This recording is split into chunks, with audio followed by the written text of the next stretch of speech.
Assalamualaikum warahmatullahi wabarakatuh. Selamat pagi anak-anak. Apa kabarnya kalian hari ini? Miss berharap kalian selalu dalam keadaan sehat dan tetap semangat. Hari ini kita akan masuk ke dalam subtema 4, pembelajaran 1 dan 2. Sebelum kita memulai pembelajaran, kita membaca Bismillah terlebih dahulu. Bismillahirrahmanirrahim. Selanjutnya, materi pembelajaran yang akan kita pelajari hari ini yaitu yang pertama ada puisi, yang kedua penerapan sila keempat Pancasila, yang ketiga menjumlahkan satuan panjang, dan yang keempat kreasi dengan menghias bahan buatan. Nah, di sini siapa yang pernah pergi ke tempat wisata? Siapa yang pernah ke Dufan atau Ancol atau Ragunan?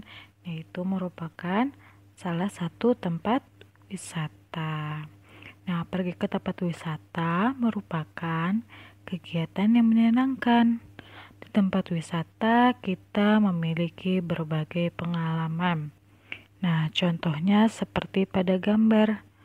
Itu ada yang sedang naik komedi putar, sedang naik roller coaster, dan juga ada yang naik bebek ya. Selanjutnya kita ayo membaca pada halaman 87. Salah satu tempat wisata yang sering dikunjungi adalah tempat wisata yang memiliki pemandangan indah. Keindahan pemandangan alam dapat diungkapkan dengan bentuk puisi. Cobalah baca puisi berikut. Puisi tentang pemandangan alam dibacakan dengan penuh kekaguman. Nih, Miss berikan contohnya ya. Silakan disimak. Alamku Indonesia, karya Ayu. Sungguh indah negeriku Indonesia. Sawah ladang terbentang luas bak Ramadhani dari utara. Indahnya hamparan lautan membuai setiap pandangan. Oh alamku Indonesia, indahnya tiada tara. Kita lanjut lagi pada halaman 88. Ayo menulis. Pernahkah kamu menulis puisi karyamu sendiri? Ayo belajar menulis puisi. Tentukan tema dan judul puisi terlebih dahulu. Lalu tuliskan kerangka dan isi puisinya. Kerangka puisi berupa kata atau kalimat yang akan dikembangkan menjadi baris. Nah, contohnya seperti ini. Temanya suasana pantai, kerangkanya matahari pagi terbit di pantai, angin bertiup di pantai. Nah, kerangka tersebut akan diubah menjadi puisi seperti ini. Sang surya mulai menampakkan wajahnya, supaya angin menyapu wajahku. Seperti itu ya cara baca puisi. Tidak boleh terburu-buru, harus pelan-pelan agar apa yang disampaikan dapat dimengerti oleh yang mendengarnya. Selanjutnya pada halaman 89. Nina dan teman-teman berwisata ke pantai. Di pantai, mereka melihat banyak cangkang kerang berserakan. Cangkang kerang dapat dimanfaatkan sebagai bahan kerajinan, misalnya seperti benda-benda berikut. Nah, di sini pada halaman 89 dapat kalian lihat ada hiasan gantungan dari kerang-kerang. Di situ ada kerang, ada kayu, dan juga ada talinya sebagai penyambungnya.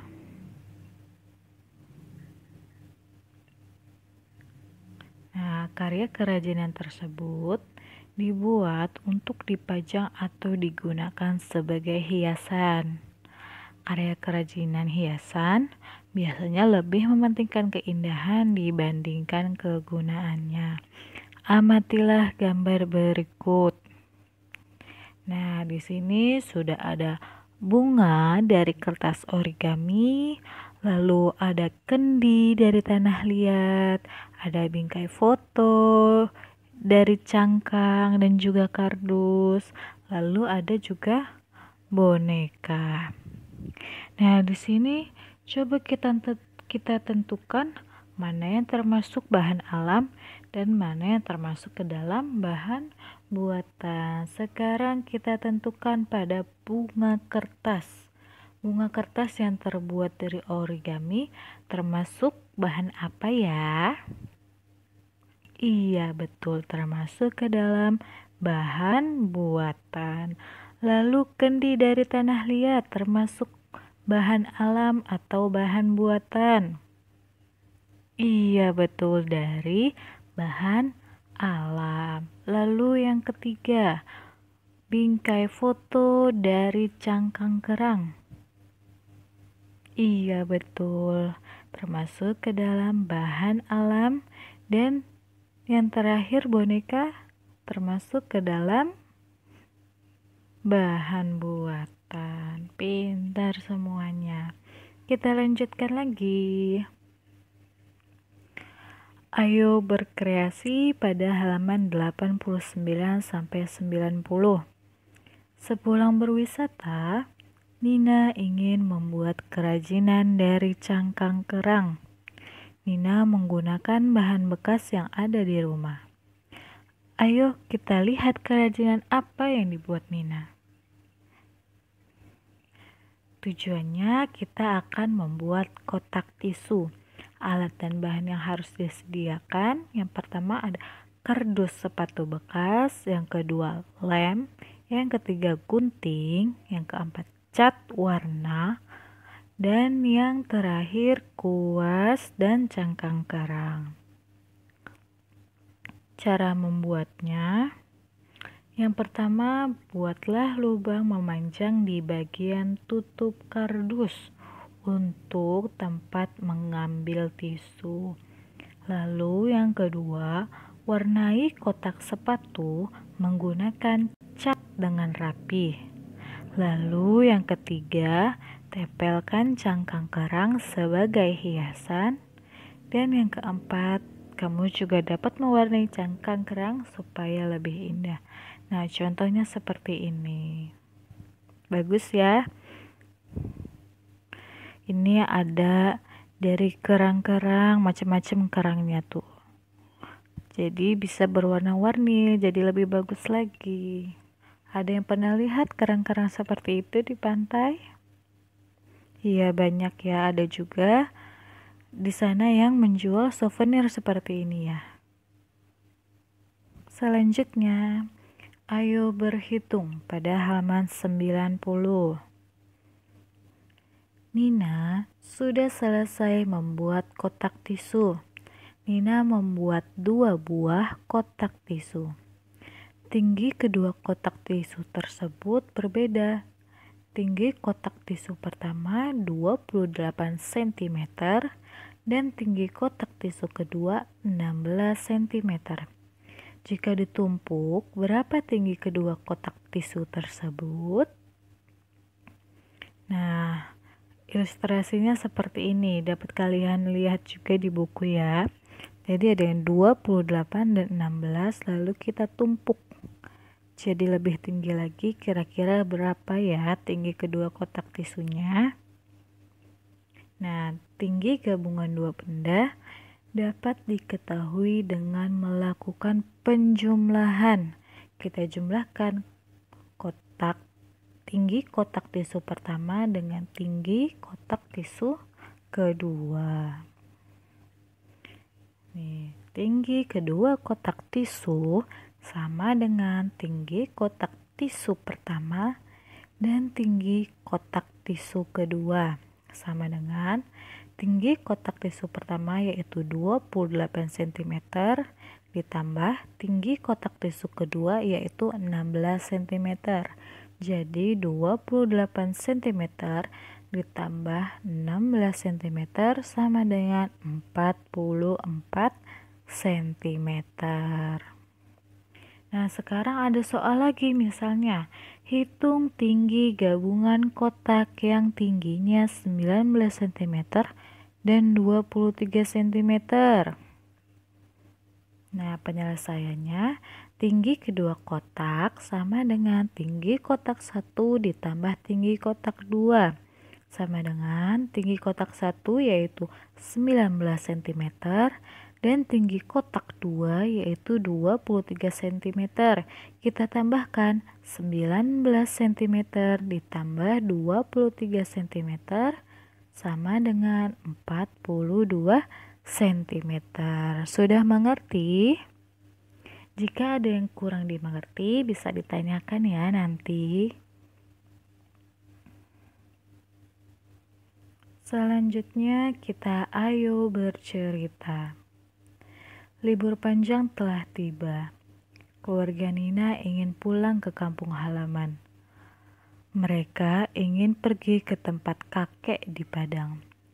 Selama di Padang, banyak tempat wisata yang ingin dikunjungi. Ayah bertanya kepada Nina dan Adi tentang tempat wisata yang ingin mereka kunjungi. Ayah meminta pendapat Nina dan Adi. Ayah tidak memutuskan sendiri tempat wisata yang akan dikunjungi nanti. Sikap ayah mencerminkan sila keempat Pancasila. Ya, di sini ada percakapannya. Ayah bertanya, saat di Padang nanti kita berwisata kemana ya? Ada yang punya ide? Lalu Nina menjawab, kita ke pantai saja ya. Lalu Adi juga menjawab, aku ingin pergi ke taman bermain. Nah, dari situ dapat kita lihat penerapan sila keempat Pancasila. Yang pertama, mereka bermusyawarah untuk menentukan tempat wisata yang ingin mereka kunjungi. Lalu yang kedua, yaitu terbuka terhadap pendapat orang lain. Nah, sila keempat Pancasila. Coba perhatikan gambar. Di sini ada gambar pertama. Percakapannya, ayah, bolehkah aku melihat pemandangan di sana? Lalu pada gambar yang kedua, aku bosan di sini, lebih baik aku melihat-lihat sendiri saja Nah, dari kedua gambar tersebut, sikap mana yang sesuai dengan pengamalan Pancasila sila keempat? Iya, betul, pada gambar yang pertama, pinter. Nah, sila berapakah yang dimaksud tadi? Yaitu sila keempat Pancasila yang berbunyi kerakyatan yang dipimpin oleh hikmat kebijaksanaan dalam permusyawaratan perwakilan.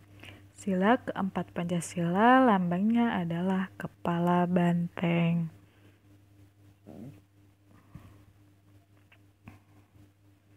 Perhatikan contoh cerita Nina dan Tony berikut.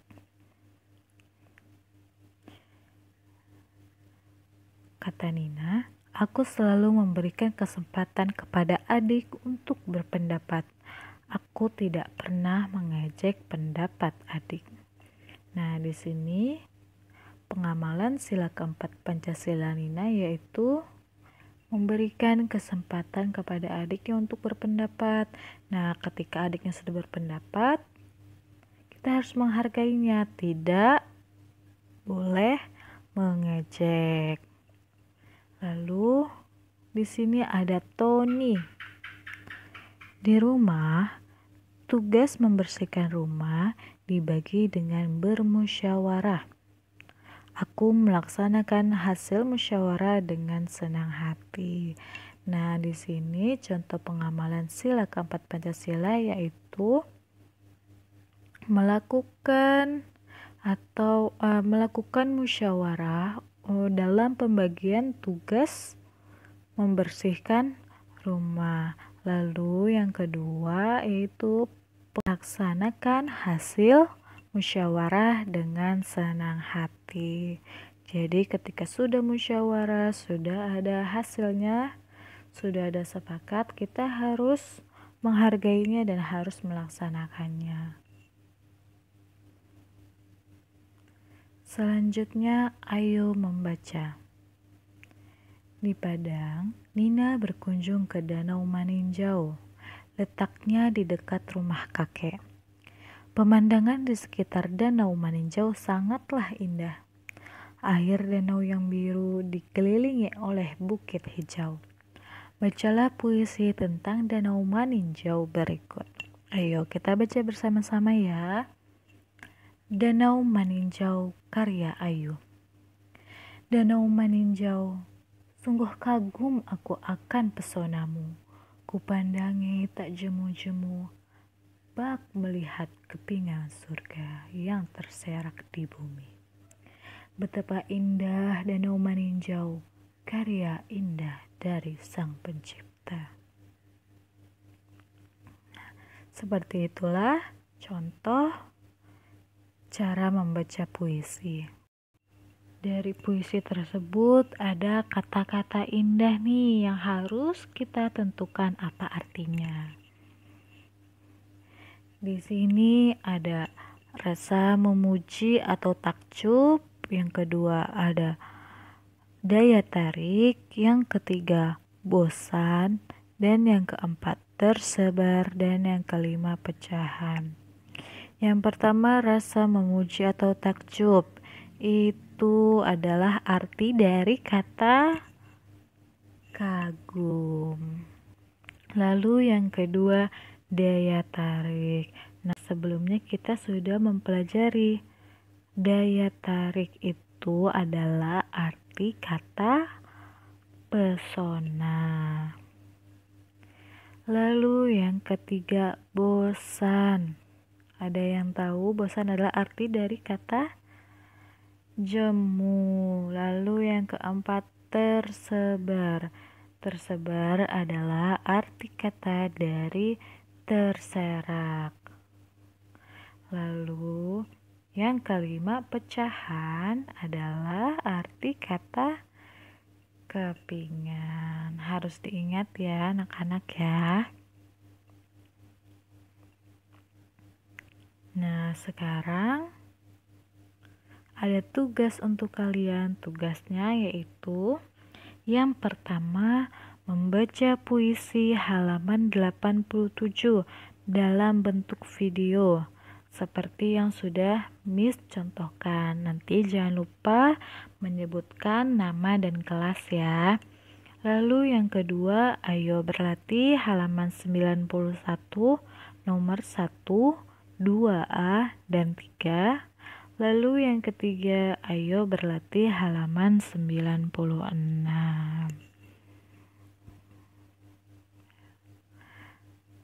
Terima kasih anak-anak sudah menonton video ini.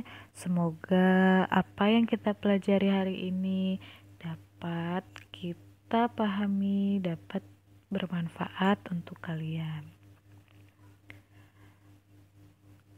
Kurang lebihnya mohon maaf.